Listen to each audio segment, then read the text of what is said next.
Hello friends, welcome to Sandhya's kitchen. Sandhya's ಕಿಚನಲ್ಲಿ ಇವತ್ತು ಸಿಂಪಲ್ಲಾಗಿ ಮಾಡುವಂಥ ಮಿಕ್ಸ್ಡ್ ವೆಜ್ ದಾಲ್ ಕಿಚಡಿ ಹೇಗೆ ಮಾಡೋದು ಅಂತ ನೋಡೋಣ. ಫಸ್ಟ್ ಒಂದು ಕುಕ್ಕರಲ್ಲಿ 2 ಟೀ ಸ್ಪೂನ್ ಎಣ್ಣೆ ಬಿಸಿ ಮಾಡಿಕೊಂಡು 1/4 ಟೀ ಸ್ಪೂನಷ್ಟು ಜೀರಿಗೆ, 2 ಹಸಿಮೆಣ್ಸಿನ್ಕಾಯಿ ಹಾಕ್ಕೊಂಡು ಫ್ರೈ ಮಾಡ್ಕೊಳ್ಳಿ. ಇವಾಗ 1 ಕಪ್ ಈರುಳ್ಳಿ ಹಾಕ್ಕೊಂಡು ಸಾಫ್ಟ್ ಆಗೋವರೆಗೂ ಈರುಳ್ಳಿನ ಈ ರೀತಿ ಫ್ರೈ ಮಾಡ್ಕೊಂಡ್ಮೇಲೆ 1 ಟೀ ಸ್ಪೂನಷ್ಟು ಜಿಂಜರ್ ಗಾರ್ಲಿಕ್ ಪೇಸ್ಟ್ ಹಾಕ್ಕೊಂಡು ಹಸಿ ವಾಸನೆ ಹೋಗೋ ತನಕ ಫ್ರೈ ಮಾಡ್ಕೊಳ್ಳಿ.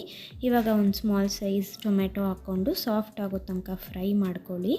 ಇದಕ್ಕೆ 1 ಟೇಬಲ್ ಸ್ಪೂನಷ್ಟು ಕ್ಯಾಪ್ಸಿಕಮ್, ಬೀನ್ಸ್, ಕ್ಯಾರೆಟ್ ಮತ್ತು ಬಟಾಣಿ ಚಿಕ್ಕದಾಗಿ ಕಟ್ ಮಾಡ್ಕೊಂಡಿರೋದು ಇದನ್ನೆಲ್ಲ ಹಾಕ್ಕೊಂಡು ಮಿಕ್ಸ್ ಮಾಡಿಕೊಂಡು ಇದಕ್ಕೆ 1/4 ಟೀ ಸ್ಪೂನಷ್ಟು ಅರಿಶಿನ, 1/4 ಟೀ ಸ್ಪೂನಷ್ಟು ಜೀರಾ ಪೌಡರ್, ಅರ್ಧ ಟೀ ಸ್ಪೂನಷ್ಟು ಅಚ್ಕಾರದ ಪುಡಿ, 1/4 ಟೀ ಸ್ಪೂನಷ್ಟು ಧನಿಯಾ ಪೌಡರ್, 1/4 ಟೀ ಸ್ಪೂನಷ್ಟು ಗರಂ ಮಸಾಲ ಪೌಡರ್, ರುಚಿಗೆ ತಕ್ಕಷ್ಟು ಉಪ್ಪು ಹಾಕಿ ಚೆನ್ನಾಗಿ ಇದನ್ನು ಮಿಕ್ಸ್ ಮಾಡಿಕೊಂಡು ಫ್ರೈ ಮಾಡ್ಕೊಳ್ಳಿ ಲೋ ಫ್ಲೇಮಲ್ಲಿ.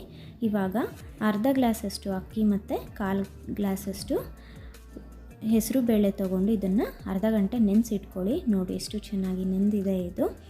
ಇದನ್ನು ಹಾಕ್ಕೊಂಡು ಮಿಕ್ಸ್ ಮಾಡ್ಕೊಳ್ಳಿ. ಮಿಕ್ಸ್ ಮಾಡಿಕೊಂಡು ಇದಕ್ಕೆ 3 ಕಪ್ಪಷ್ಟು ನೀರು ಹಾಕ್ಕೊಳ್ಳಿ.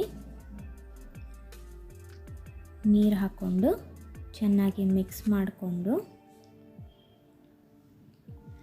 ಕುಕ್ಕರ್ ಮುಚ್ಚಳ ಮುಚ್ಚಿ 4 ವಿಷಿಲ್ ಇದನ್ನು ಕೂಗಿಸ್ಕೊಬೇಕು. 4 ವಿಷಿಲ್ ಆದಮೇಲೆ ಕುಕ್ಕರ್ ಕಂಪ್ಲೀಟಾಗಿ ತಣ್ಣಗಾದಮೇಲೆ ಇದನ್ನು ಓಪನ್ ಮಾಡಿ ನೋಡಿ ಎಷ್ಟು ಚೆನ್ನಾಗಿ ಬೆಂದಿದೆ. ಇದೆಲ್ಲ ಸಾಫ್ಟಾಗಿ ಬೆಂದಿರುತ್ತೆ. ಇದನ್ನು ಒಂದು ಸತಿ ಮಿಕ್ಸ್ ಮಾಡಿಕೊಂಡು ಇದಕ್ಕೆ 1 ಟೀ ಸ್ಪೂನಷ್ಟು ತುಪ್ಪ, ಸ್ವಲ್ಪ ಕೊತ್ತಂಬರಿ ಸೊಪ್ಪು, ಸ್ವಲ್ಪ ಕಸೂರಿ ಮೇಥಿ ಇದೆಲ್ಲ ಹಾಕ್ಕೊಂಡು ಮಿಕ್ಸ್ ಮಾಡ್ಕೊಳ್ಳಿ. ಮಿಕ್ಸ್ ಮಾಡಿಕೊಂಡು ಇದಕ್ಕೆ 1 ಕಪ್ಪಷ್ಟು ನೀರು ಹಾಕಿ ಚೆನ್ನಾಗಿ ಮಿಕ್ಸ್ ಮಾಡಿಕೊಂಡು ಲೋ ಫ್ಲೇಮಲ್ಲಿ 2 ನಿಮಿಷ ಇದನ್ನು ಹೀಗೆ ಕುಕ್ ಮಾಡ್ಕೊಳ್ಳಿ.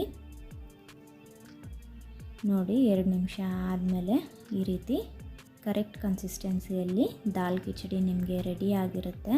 ಮಿಕ್ಸ್ ಮಾಡಿಕೊಂಡು ಒಂದು ಬೌಲಲ್ಲಿ ತೊಗೊಂಡು ಬಿಸಿ ಬಿಸಿಯಾಗಿ ಸರ್ವ್ ಮಾಡಿ. ತುಂಬ ಟೇಸ್ಟಿಯಾಗಿರುತ್ತೆ. 1 ಪಾಟ್ ರೆಸಿಪಿ ಇದು. ಈಸಿಯಾಗಿ ಒಂದು 15 ಮಿನಿಟ್ಸಲ್ಲಿ ರೆಡಿ ಆಗುವಂಥ ರೆಸಿಪಿ. ನಿಮಗೆಲ್ಲರಿಗೂ ಇಷ್ಟ ಆಗುತ್ತೆ. ಒಂದು ಸತಿ ಟ್ರೈ ಮಾಡಿ ಹೇಗೆ ಬಂದಿದೆ ಅಂತ ನನಗೆ ತಿಳಿಸಿ. ಈ ವಿಡಿಯೋನ ನಿಮ್ಮ ಫ್ರೆಂಡ್ಸ್ ಆ್ಯಂಡ್ ಫ್ಯಾಮಿಲಿ ಜೊತೆ ಶೇರ್